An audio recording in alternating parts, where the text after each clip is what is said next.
నమస్కారం. ఇది సంగతికి స్వాగతం. ఏ దేశమైనా ఎంత అభివృద్ధి చెందింది, ఎంత బలమైన శక్తిగా ఎదిగిందో నిర్ణయానికి రావడంలో ముందుగా పరిశీలించే అంశాలు 4. అవి ఆర్థిక, విద్య, వైద్యం, రక్షణ. లోతుల్లోకి వెళ్లకున్నా ఆ రంగాల్లో వారి సంఖ్య ఎంత అన్న ఆధారంగానే ఏ దేశం స్థాయి అయినా మదింపు చేస్తారు. వాటిని బట్టే మిగిలిన అంశాలు, జీవన ప్రమాణాలు ఆధారపడి ఉంటాయి. కాబట్టి వాటన్నింటిలో విద్యారంగానికి ఉన్న ప్రాధాన్యమైతే అనంతం.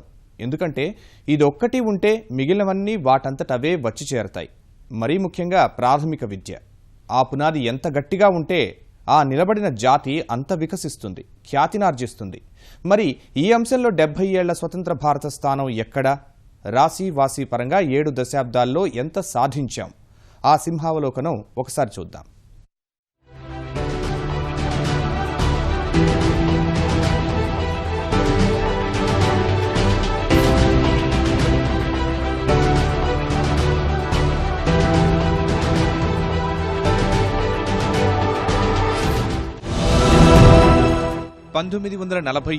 ఆగస్టు 15న స్వతంత్రం వచ్చే నాటికి దేశ అక్షరాస్యత 12%. 2011 జనాభా లెక్కల ప్రకారం 74.04%.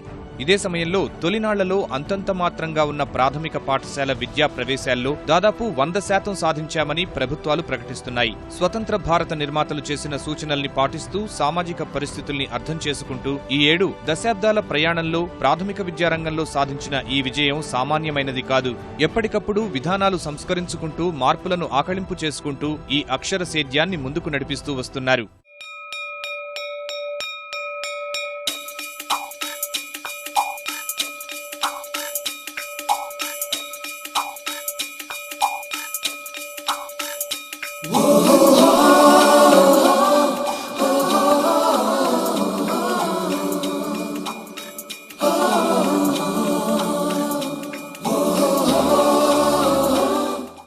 ఇవాళ దేశవ్యాప్తంగా 14,25,000కు పైగా పాఠశాలలు రేపటి పౌరుల్ని తీర్చిదిద్దుతున్నాయి. 7,90,000కు పైగా ప్రాథమిక, 4 లక్షలకు పైగా ప్రాథమికోన్నత, 2,33,000 సెకండరీ, సీనియర్ సెకండరీ పాఠశాలలు ఉన్నట్లు అంచనా. ఉన్న పరిమిత వనరుల్లో ఇంత పెద్ద దేశాన్ని ఈ స్థాయిలో ముందుకు తీసుకుని రావడం అంటే సామాన్యమైన విషయం కాదు. 1950-51 నుంచి 2000-2001 మధ్య ప్రాథమిక పాఠశాలల సంఖ్య 3 రెట్లు పెరిగింది. ప్రాథమికోన్నత పాఠశాలల సంఖ్య 16 రెట్లు వృద్ధి చెందింది. 2013-14 గణాంకాల ప్రకారం ప్రాథమిక స్థాయిలో ప్రతి 28 మంది విద్యార్థులకు ఒక్కరు, ప్రాథమికోన్నత స్థాయిలో ప్రతి 30 మందికి ఒక్కరు చొప్పున ఉపాధ్యాయులు ఉన్నారు. కోట్ల మంది చిన్నారులు అక్షరాలు నేర్చుకుంటున్నారు. సగటున ఒక్కొక్క బడికి 43 మంది విద్యార్థులున్నట్లు అంచనా. 1968-86లో తీసుకుని వచ్చిన జాతీయ విద్యా విధానాలు పార్టీలకు అతీతంగా పాలకుల శ్రద్ధ పాఠశాల విద్య మారుమూల ప్రాంతాలకు చేరడంలో కీలక పాత్ర పోషించాయి. ఈ క్రమంలోనే దేశంలో 100% ప్రాథమిక విద్య అందుకున్న మొట్టమొదటి రాష్ట్రంగా నిలిచింది కేరళ. ఉపరాష్ట్రపతి మహమ్మద్ హమీద్ అన్సారీ ఈ ఏడాది జనవరిలో ఆ విషయం అధికారికంగా ప్రకటించారు. అతుల్యం అనే కార్యక్రమం ద్వారా 100% ప్రాథమిక విద్యను అందుకున్న రాష్ట్రంగా కేరళ ఘనత సాధించింది. మిగిలిన రాష్ట్రాల్లోనూ ఆ దిశగా విస్తృత కసరత్తు చేస్తున్నారు. వాటి ఫలితంగానే 7 నుంచి 10 ఏళ్ల వయసు మధ్య 3 వంతుల జనాభాలో అక్షరాస్యతతో పురోగతి సాధిస్తున్నారు. ప్రాథమిక విద్యా సంస్థల్లో హాజరు పెరుగుతోంది. అందరికీ విద్య అనే లక్ష్యంతో 1994లో జిల్లా విద్యా పునరుజ్జీవ కార్యక్రమం DERP ప్రారంభించారు. పాఠశాల విద్యా సంస్కరణ, బలోపేతమే లక్ష్యంగా తెచ్చిన కార్యక్రమం కింద 84,000 ప్రత్యామ్నాయ విద్యా కేంద్రాలు సహా 1,60,000 నూతన పాఠశాలలు తెరిచారు. ప్రత్యామ్నాయ విద్య ముఖ్య ఉద్దేశ్యం పాఠశాల నుంచి మానివేసే వారి సంఖ్య తగ్గించి అలాంటి వారిని తిరిగి మళ్లీ ప్రధాన స్రవంతిలోకి తీసుకుని రావడం. అందుకోసమే ఓపెన్ స్కూల్స్ విద్యా విధానాన్ని ప్రవేశపెట్టారు. అందుకు యూనిసెఫ్ సహా అనేక అంతర్జాతీయ సంస్థలు మద్దతిస్తున్నాయి. అవేగాక మొత్తంగా చూసినప్పుడు ఇప్పటికీ దేశంలో 80% గుర్తింపు పొందిన ప్రాథమిక పాఠశాలలు ప్రభుత్వ ఆధ్వర్యంలో లేక మద్దతుతో నడుస్తున్నవే. అలా చూసినప్పుడు ఈ రోజుకి దేశంలో ప్రాథమిక విద్యను అందించే విషయంలో ప్రభుత్వ రంగమే అతిపెద్ద పాత్ర పోషిస్తోంది. ముఖ్యంగా 1990 తరువాత ఈ దిశగా మరింత మార్పు సాధించారు. బడి బయట మిగిలిపోతున్న లక్షల మందిని పాఠశాలల్లో చేర్చారు. స్కూల్ చలే హం వంటి నినాదాలతో మరింత మందికి విద్యా యజ్ఞం ఫలాలు అందించారు.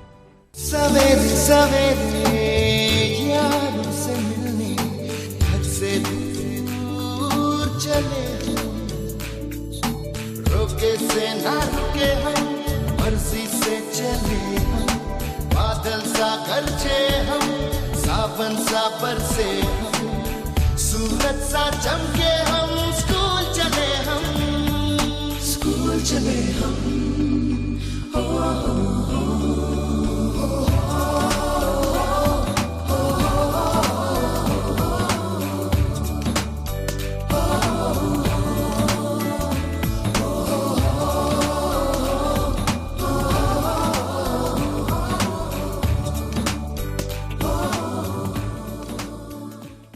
లక్ష్యాలు నిర్దేశించుకుని మరీ విద్యారంగానికి కేంద్ర రాష్ట్ర ప్రభుత్వాలు కోట్ల రూపాయలు ఆ పేరున వెచ్చిస్తున్నాయి. సర్వశిక్ష అభియాన్, మధ్యాహ్న భోజనం వంటి కార్యక్రమాలతో ప్రవేశాల శాతం పెంచుకుంటూ వచ్చారు. పక్కా భవనాల నిర్మాణం, కనీస సౌకర్యాల కల్పన పెద్ద ఎత్తున చేపట్టారు. ఉచిత నిర్బంధ విద్యా హక్కు చట్టం 2009తో 6 నుంచి 14 ఏళ్ల మధ్య పిల్లలకు 8వ తరగతి వరకు తప్పనిసరి చేశారు. ఫలితంగా 98% నివాస ప్రాంతాలకు కిలోమీటర్లోపే 5వ తరగతి వరకు, 3 కిలోమీటర్ల లోపు 7వ తరగతి ఉండే ప్రాథమికోన్నత విద్య 92% మందికి అందుబాటులోకి తెచ్చారు. సుమారు 15 కోట్ల మంది విద్యార్థులకు 77 లక్షల మంది ఉపాధ్యాయులు చదువు చెబుతున్నారు.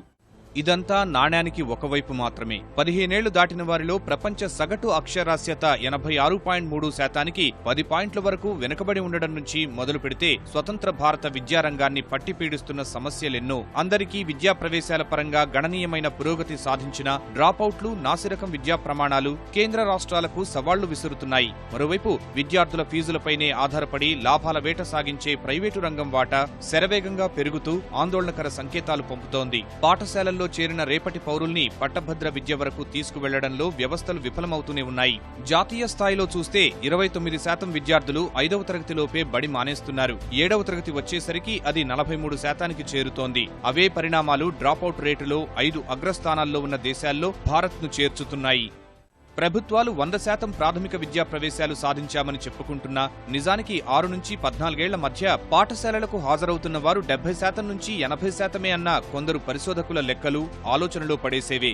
పైగా డ్రాపౌట్లతో తిరిగి లక్షల మంది విద్యార్థులు బడికి దూరమవుతున్నారు. ఉన్న విద్యార్థులకు విద్యాబుద్ధులు నేర్పడంలోనూ ప్రాథమిక పాఠశాలలు ఎదుర్కొంటున్న సమస్యలు అనేకం. ఒక అంచనా ప్రకారం దేశవ్యాప్తంగా ప్రాథమిక విద్యకు సంబంధించి 6,89,000 మంది ఉపాధ్యాయుల కొరత ఉంది. 53% పాఠశాలల్లో మాత్రమే బాలికల కోసం పనిచేసే మరుగుదొడ్ల సదుపాయం ఉంది. 74% పాఠశాలలకే రక్షిత మంచినీటి సౌకర్యం ఉంది. వాటికి తోడు రోజురోజుకి తీసికట్టుగా మారుతున్న విద్యా ప్రమాణాలతో పెద్ద సంఖ్యలో ప్రైవేటు బాట పడుతున్నారు. ఉపాధ్యాయుల గైర్హాజరు, అత్యవసర ప్రమాణాలు పేద ధనిక అన్న భేదం లేకుండా ప్రైవేటు వైపు చూసేలా చేస్తున్నాయి. దేశవ్యాప్తంగా 33% పైగా విద్యార్థులు ఇప్పటికే ప్రైవేటు బాట పట్టినట్లు అంచనా. పల్లె, పట్టణం అంతటా ఇదే పరిస్థితి. మంచి ప్రవేశాలు సాధిస్తున్నప్పటికీ గ్రామీణ ప్రాంతాల్లో ఇప్పటికీ 10 ఏళ్లలోపు చిన్నారులు కూడా చదవడంలో కనీస ప్రమాణాలు అందుకోలేకపోతున్నారు. 60% మంది చిన్న చిన్న లెక్కలు చేయలేకపోతున్నారు. సగం మంది 14 ఏళ్లలోపే బడి మానేస్తున్నారు. కారణాలు ఆరా తీస్తే పాలకుల్లో కొరవడిన ప్రణాళికలేమికి తోడు ప్రతిరోజు కనీసం 25% మంది అధ్యాపకులు విధులకు గైర్హాజరవుతున్నారు. విద్యార్థులు, ఉపాధ్యాయుల నిష్పత్తి ఎక్కువగా ఉండి పిల్లల చదువులపై శ్రద్ధ కూడా కొరవడుతోంది. మరుగుదొడ్ల సదుపాయం లేదని, పాఠశాల ఇంటికి దూరంగా ఉందని, భద్రత లేదనే రకరకాల కారణాలతో పెద్ద సంఖ్యలో ఆడపిల్లలు మధ్యలోనే బడి మానేస్తున్న చేదు నిజాల్ని ప్రభుత్వాలే అంగీకరిస్తున్నాయి. పెచ్చులూడి పైకప్పులు ఎగిరి పట్టించుకునే నాథుడు లేని వేలాది పాఠశాలలు వ్యవస్థల్లో నెలకొన్న ఉదాసీనతకు సాక్ష్యాలుగా నిలుస్తున్నాయి. చాలా పాఠశాలల్లో రక్షిత మంచినీరు ఇంకా సమస్యే. వార్షిక విద్యా సర్వే నివేదిక అసర్ 2015లో ఈ దుస్థితికి సంబంధించి మరికొన్ని కీలక అంశాలు వెల్లడించింది. మరీ ముఖ్యంగా గ్రామీణ భారతానికి సంబంధించి, ప్రత్యేకించి ఉత్తరప్రదేశ్ సహా ఉత్తర భారత రాష్ట్రాల్లోని ప్రభుత్వ పాఠశాలల్లో విద్యార్థులు చిన్న చిన్న వాక్యాలు కూడా చదవలేకపోతున్నారు. చిన్న చిన్న కూడికలు, తీసివేతలు, భాగాహారాలు కూడా వారికి అంతుబట్టని బ్రహ్మ పదార్థాలుగా ఉన్నాయి. గడిచిన కొన్నేళ్లుగా గణితానికి సంబంధించి ప్రభుత్వ బడులు, ప్రైవేటు బడుల మధ్య అంతరం బాగా పెరిగింది. ఆందోళనకరమైన విషయం ఏమిటంటే ఈ మధ్య ప్రైవేటు బడుల్లోనూ విద్యార్థుల్లో గణిత సామర్థ్యాలు తగ్గుతూ వస్తున్నాయి. మొక్కై వంగని మానై వంగునా అన్నట్లు ఈ స్థాయిలో కనీస విద్యాబుద్ధులు నేర్చుకోలేకపోతున్న చిన్నారులు తరువాత పుంజుకోవడానికి ఎన్నో అవస్థలు పడాల్సి వస్తోంది. అంతిమంగా ప్రభుత్వ పాఠశాలలు వాటి విధిని సమర్థంగా నిర్వహించలేని వైఫల్యానికి చాలా రాష్ట్రాల్లో ప్రాథమిక విద్యారంగం ప్రైవేటు శక్తుల చేతుల్లో చిక్కుకుపోతోంది. ఈ విషయంలో ప్రాథమిక విద్యకు సంబంధించి సుదీర్ఘ చరిత్ర గల అమెరికా లాంటి అభివృద్ధి చెందిన దేశాల సాఫల్య, వైఫల్యాల నుంచి పాఠాలు నేర్చుకోవడానికి ఎన్నో అవకాశాలున్నాయి. ఎందుకంటే పై విమర్శలు పక్కన పెడితే ఏ రంగంలోనూ సమూల ప్రక్షాళన చిన్న విషయం కాదు. కానీ ప్రమాణాలు పెంచడానికి అందుబాటులో ఉన్న పరిష్కారాలను పాటించలేకపోతున్నారు మన పాలకులు. ఉపాధ్యాయుల జవాబుదారీతనం పెంచడం, వారి హాజరు, విద్యార్థులతో గడిపే సమయంలో పెంపు మొదలు అనేక చర్యలు చేపట్టవచ్చు. మరింత మెరుగైన పర్యవేక్షణ, మద్దతుని అందించాలి. అది చేయగలిగితే ఇవాళ దేశం ఎదుర్కొంటున్న అనేక సామాజిక రుగ్మతలు, అనాగరిక ధోరణులకు చరమగీతం పాడినట్లే. ఉదాహరణకు లింగ వివక్షత, బాలికలపై పెరిగిపోతున్న హింస ఆందోళన కలిగిస్తోంది, హెచ్చరికలు పంపుతోంది. విలువలతో కూడిన విద్యను అందించడమే అందుకు ఏకైక పరిష్కారం. అందుకు ప్రాథమిక స్థాయిలోనే పునాదులు పడాలి. ప్రపంచ దేశాలతో పాటు భారత్ను వేధిస్తోన్న మరో విషయం నిరుద్యోగిత. అందుకోసమే ప్రధాని మోదీ నుంచి పలువురు విద్యా, సామాజికవేత్తలు, పరిశ్రమల ప్రతినిధులు నైపుణ్యాలతో కూడిన సమకాలీన అవసరాలకు పనికి వచ్చే విద్య కావాలని కోరుతున్నారు. ఈ విషయంలో ప్రమాణాలు పెంచడం, ఉపాధ్యాయుల్లో సామర్థ్యాల పెంపు, సాంకేతికత సమర్థ వినియోగం, నిర్వహణ వ్యవస్థ మెరుగుపరచడంలో అమెరికా వంటి దేశాల సహాయం తీసుకోవాలని కొందరి సూచన. అందుకోసం ప్రస్తుతం అభివృద్ధి చెందిన దేశాల నుంచి భారత్ వంటి వర్ధమాన దేశాల వరకు సాంకేతికత సాయం తీసుకుని అట్టడుగు విద్యార్థులకు అత్యుత్తమ విద్యనివ్వడం ఎలా అనే ఆలోచిస్తున్నాయి. సాంకేతికతలకు ఆ స్వప్నం సాకారం చేయగల సామర్థ్యమూ ఉంది. కాకపోతే వాటిని అత్యంత సమర్థంగా, అది అందుబాటు వ్యయాల్లో అమలు చేయడం ఎలా అన్నదే సమస్య. ఈ విషయంలో దేశవ్యాప్తంగా స్వచ్ఛంద సంస్థలు కొన్ని నమూనాలు పరిచయం చేస్తున్నాయి. Azim Premji digital classroom, ILFS, Educomp, Intel, media labs వంటి అనేక సంస్థలు విషయ సృష్టి, ఉపాధ్యాయ శిక్షణ, తరగతి గదిలో బోధన వంటి అంశాల్లో చాలా కృషి చేస్తున్నాయి. కానీ ఇదంతా జరుగుతోంది సామాజిక బాధ్యత, అంకుర సంస్థల ద్వారానే. కానీ అది సరిపోదు. ఇంత పెద్ద దేశం అవసరాలు తీర్చడానికి ప్రభుత్వ రంగంలోనూ ఆ విషయాలపై విస్తృత ప్రయత్నాలు జరిగి సౌకర్యాలు కొరతగా ఉన్న ప్రాంతాల్లో విద్యార్థులు, అధ్యాపకులకు ఆ ఫలాలు అందాలి. ప్రధాని మోదీ కూడా ఎప్పటికప్పుడు ఆ ఆవశ్యకత ప్రస్తావిస్తున్నారు. అదే చొరవ అందరూ తీసుకుని నార్వే నుంచి అమెరికా వరకు ఎవరి సహకారం తీసుకున్నా సాంకేతికత వినియోగంతో మంచి ఫలితాలు సాధించవచ్చు. మంచి మదింపు వ్యవస్థలు ఏర్పాటు కావాలి. విద్యారంగానికి కేటాయింపులు పెరగాలి. భావి సూపర్ పవర్ కావాలంటే అది తప్పనిసరి కూడా. బడి స్థాయి నుంచే బాలబాలికల్లో లింగ సమానత్వంపై అవగాహన కలిగించగలగాలి. ఆ విషయంలోనూ ఉపాధ్యాయులకు ముందు సరైన శిక్షణ ఇవ్వాలి. ఉచిత నిర్బంధ విద్యా హక్కు చట్టాన్ని నిజమైన స్ఫూర్తితో అమలు చేయాలి. ప్రభుత్వ ఉద్యోగుల కంటే 10 తక్కువ జీతాలకు పనిచేస్తూ ఉద్యోగ భద్రత కూడా లేని ప్రైవేటులో అధ్యాపకులు సాధిస్తున్న ఫలితాలు సర్కారీ అయ్యవార్లు ఎందుకు తేలేకపోతున్నారో నిజమైన ఆత్మ విమర్శ జరగాలి. అప్పుడు మాత్రమే 70 ఏళ్ల స్వతంత్ర భారత విద్యారంగం మళ్లీ పట్టాలపైకి వస్తుంది. ప్రపంచంలో శతాబ్దాల క్రితమే విద్యాకుసుమాలు విరబూసిన నేల భారతావని. భారత నాగరికత ప్రారంభంలోనే మేధో సంపత్తితో విలసిల్లింది. స్వర్ణయుగంగా చెప్పుకునే గుప్తుల పాలనా కాలంలోనూ విద్యారంగం జ్ఞానకాంతులీనింది. తరువాత వలస పాలకుల కాలంలో విద్యా వ్యవస్థ రూపురేఖలు పూర్తిగా మారిపోయాయి. మరి దేశ స్వాతంత్ర్యం తర్వాత సాధించిన ప్రగతి ఏంటి? ఇతర దేశాలతో పోల్చి చూస్తే ఉన్నత విద్యలో మన స్థానం ఎంత? ఎక్కడున్నాం?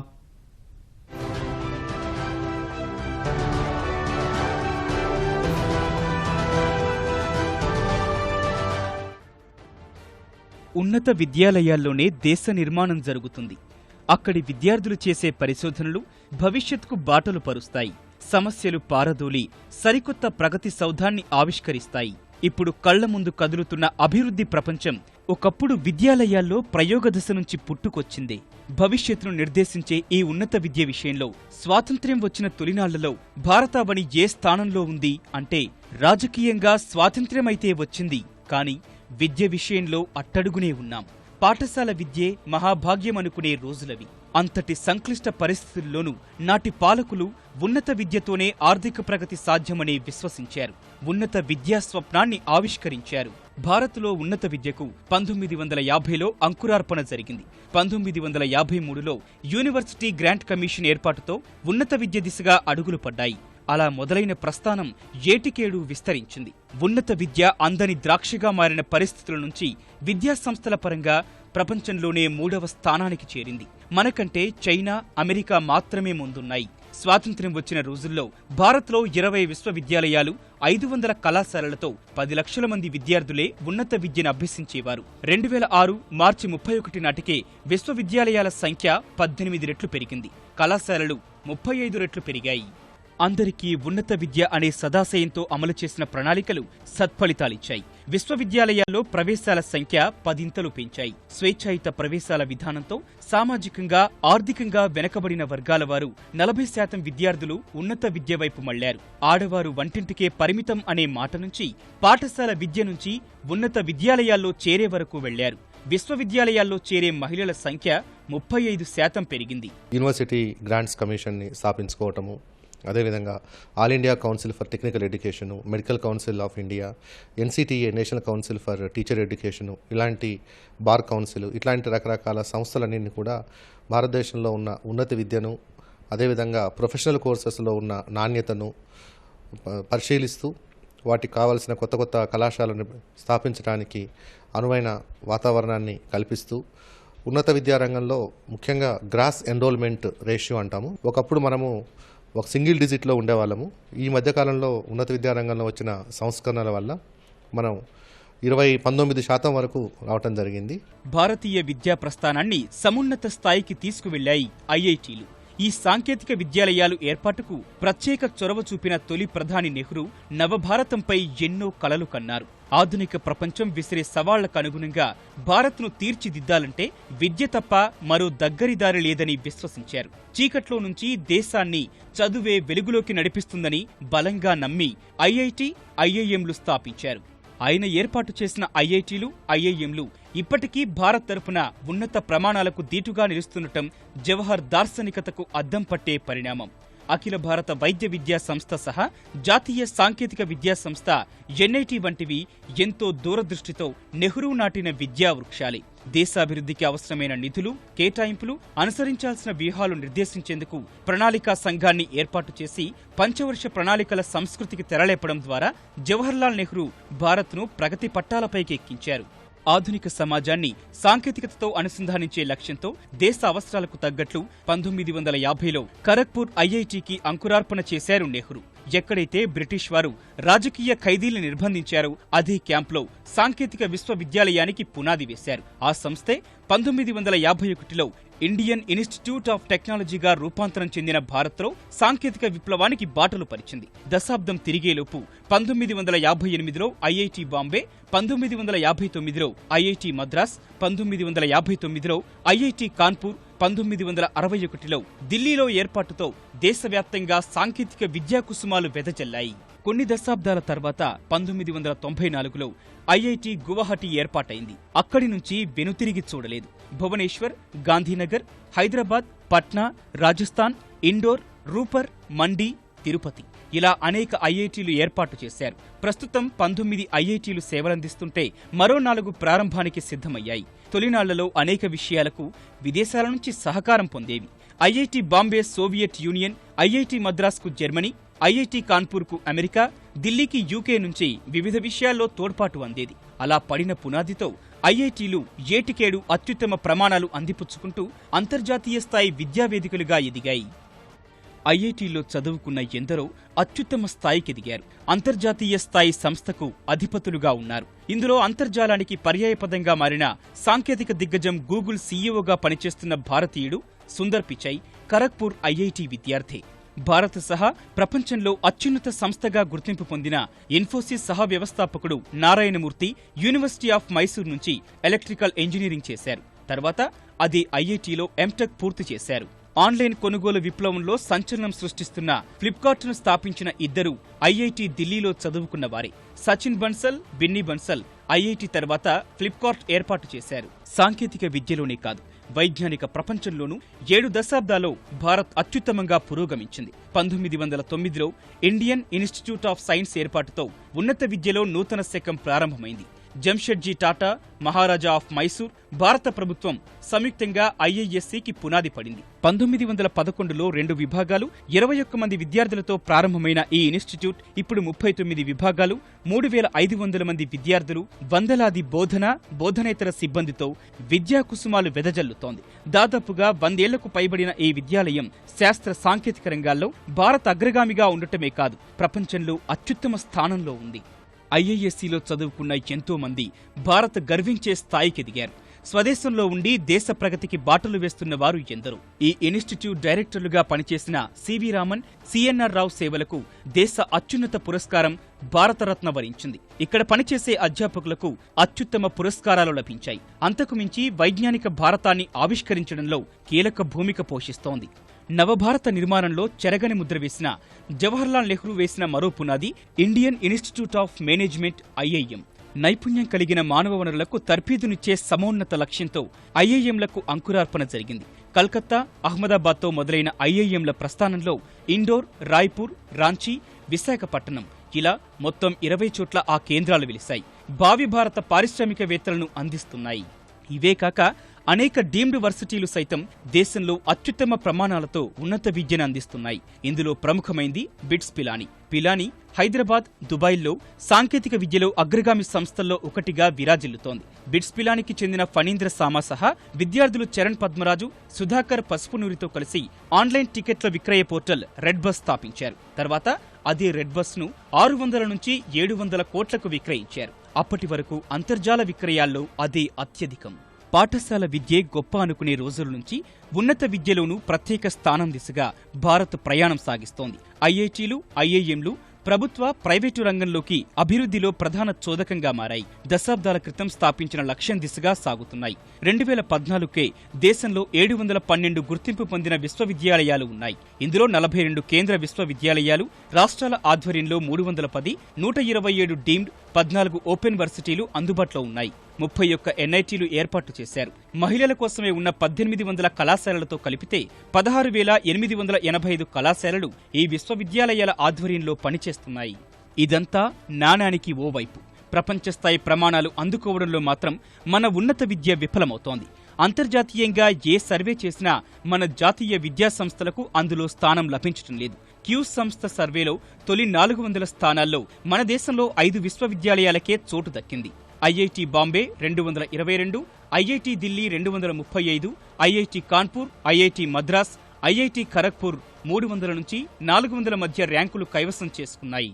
సంఖ్యాపరంగా ప్రపంచంలో 3వ స్థానంలో ఉన్నప్పటికీ ప్రవేశాల్లో ఇంకా వెనుకంజలోనే ఉన్నాం. సగటున ప్రవేశాల సంఖ్య 11% మాత్రమే ఉంది. చైనాలో ఈ సంఖ్య 20%, అమెరికాకు వచ్చేసరికి 83%, దక్షిణ కొరియాకు 91% మంది ఉన్నత విద్యను అభ్యసిస్తున్నారు. మిజోరం విశ్వవిద్యాలయం స్నాతకోత్సవంలో సగటు ప్రవేశాల సంఖ్య 2020 నాటికి 30% పెంచాలన్న మాజీ రాష్ట్రపతి ప్రతిభా పాటిల్ వ్యాఖ్యలే పరిస్థితికి అద్దం పడుతున్నాయి. 14 మిలియన్లుగా ఉన్న ఈ సంఖ్య 40 మిలియన్లకు చేర్చాలనేది లక్ష్యం. ఈ దిశగా ప్రభుత్వాలు చర్యలు తీసుకున్నట్లు కనిపించడం లేదు. 60% పైగా యువశక్తితో భారత్ తొణికిసలాడుతోంది. వీరందరికీ ఉన్నత విద్యను అందించాలంటే ఉన్నత విద్యలో మరిన్ని సంస్కరణలు తేవాల్సిన అవసరం ఉంది. దేశ అవసరాలకు అనుగుణంగా వర్సిటీల్లో పరిశోధనల్లో సమూల మార్పులు తీసుకురావాలి. పెరిగే జనాభాకు తగినట్లుగా ఉన్నత విద్యాలయాలను ప్రారంభించాల్సిన అవసరం ఉంది. ఇలా ఓవైపు ఉన్నత విద్యను అందుబాటులోకి తెస్తూనే మరోవైపు ప్రమాణాలు పెంచే కార్యాచరణతో అడుగులు వేస్తూనే అంతర్జాతీయ స్థాయికి ఎదుగుతుంది మన విద్యా వ్యవస్థ. మరిన్ని విభిన్న అంశాలతో మరో ఇది సంగతిలో కలుసుకుందాం. నమస్కారం.